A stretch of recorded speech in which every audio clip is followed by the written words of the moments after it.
आज सत्संग सभा के अध्यक्ष महोदय संचालक जी सब और सज्जनगण भक्तगण माताएं बहनें सभी को हाथ जोड़ करके मेरा प्रणाम। जय श्री कृष्ण। अभी अनुभूति के विषय में बात करके गए, वो परमात्मा हमको मिलता नहीं है, वो मिला मिलाया है, वो तो मिला मिलाया है। अभी बता के गए कि जैसे तिल में तेल है, वो क्या तिल से अलग है? धुएं में आग है, क्या वो आग और धुआं अलग अलग है? आपके मन में परमात्मा है, क्या आपसे अलग है? आप ही ब्रह्म हो, ये जानना ही परम कर्तव्य है। जितने भी ग्रंथ हैं, परमात्मा का रास्ता कोई अलग से होके नहीं आता कि वहां अजरोई से होके जाएगा, कि कजरोट से होके जाएगा, कि हरदपुर से होके जाएगा। वो तो आपके ही अंदर से होके जाता है, आप ही से। जब भी परमात्मा प्राप्त होगा तो अपना सब्जेक्ट के रूप में प्राप्त होगा। ऑब्जेक्ट के रूप में आप किसी कभी भी मानते रहे, सातों जन्म में प्राप्त हो ही नहीं सकता। यही एक सत्य है, और वो सत्य तीनों अवस्थाओं में है। अब मैं बोल रहा हूं तो मैं ये देही हो जाता हूं, तो मैं क्या करूं? इसमें मैं चेतन हूं, ये मैं समझूं। जब मैं सपनों में जाता हूं तो मैं सपना ही देखने वाला बन जाता हूं, मन ही बन जाता हूं। ये जो चेतन जो गढ़ता है संसार को, तो परमात्मा संसार को बनाते हैं। ये चेतन ही एक ऐसा है जो असंख्य ब्रह्मांडों को बना देता है। जहां कुछ नहीं होता वहां पे भी वो अपना कल्पनाओं का संसार बना देता है।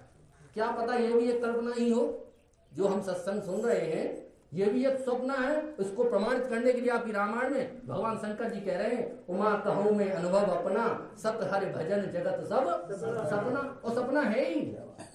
सपना क्यों है? आपके बापा दादा बाबा कोई नहीं रहे, वो सपना ही तो हो गए। और आज का जो सत्संग है वो भी सपना ही होगा कल। लेकिन जो वर्तमान है वही सत्य है, और वर्तमान में केवल चेतन सत्ता ही सत्य है। वो जितनी भी वेदांती की युक्तियां हैं, चाहे कठिन से कठिन हो, वो यही समझाना चाहती हैं कि आप सर्वत्र मौजूद हो, सदा सर्वदा हो, और एकमात्र तत्व आप अब भी हो। लेकिन आप अपने आप को नहीं जान रहे हो, इसी से परमात्मा से दूर है कि वहां है, कि वहां है। अरे कहीं पे नहीं है, आपके अंदर है, आप ही है। लेकिन आप अपने आप को पहचानो। समझने की बात है, केवल अज्ञान दूर करो, तुरंत मिले हुए हैं। जैसे घड़ा जो है मिट्टी से कैसे मिलेगा? घड़ा होकर के नहीं मिल सकता, मिट्टी होकर के वो मिल सकता है परमात्मा से। ऐसे ही हम इस देह होकर के मिलना चाह रहे हैं ना, कभी संभव नहीं।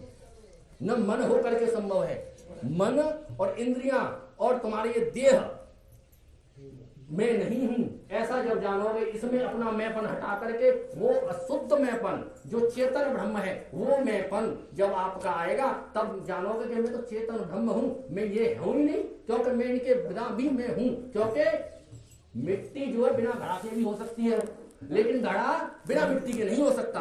उसी प्रकार से मन मेरे बिना नहीं हो सकता, देह मेरे बिना नहीं हो सकता, लेकिन मैं बिना मन के भी हो सकता हूं, और बिना देह के भी हो सकता हूं, बिना इंद्रियों के भी हो सकता हूं। और मैं ही इस ब्रह्मांड की, मैं रूप जो ब्रह्म है वही इसकी सत्ता से ये सब पूरा रचा हुआ है। लेकिन हम प्रॉब्लम क्या है, जब हम सपना देखते हैं तो सपने को हम सपना क्यों बता देते हैं? क्योंकि हम जग जाते हैं। अब यहाँ पे ऐसा कोई उपाय नहीं है जगने का, केवल एक ही युक्ति है, वो है संतों के पास।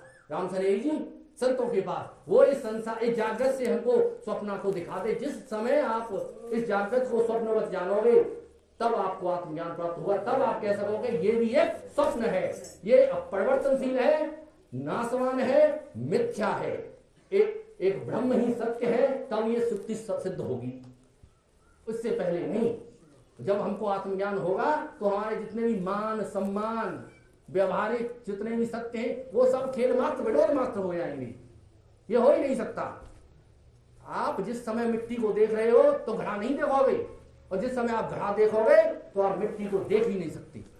उसी प्रकार जब आप चेतन पे आपकी नजर होगी, समझ होगी कि मैं चेतन हूं, तो क्या आप देह हो सकते हो साहब सिंह जी? नहीं हो सकते। फिर आप चेतन ही हो गई, और चेतन में ही ये संसार है।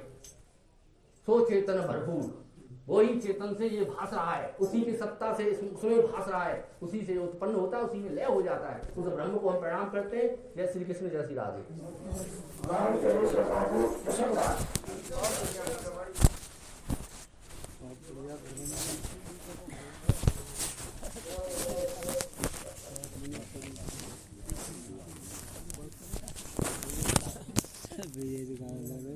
तू सर्वत्र तो ब्रह्म कहाँ पर है? समझ में नहीं आया, नहीं तो क्या करे वो।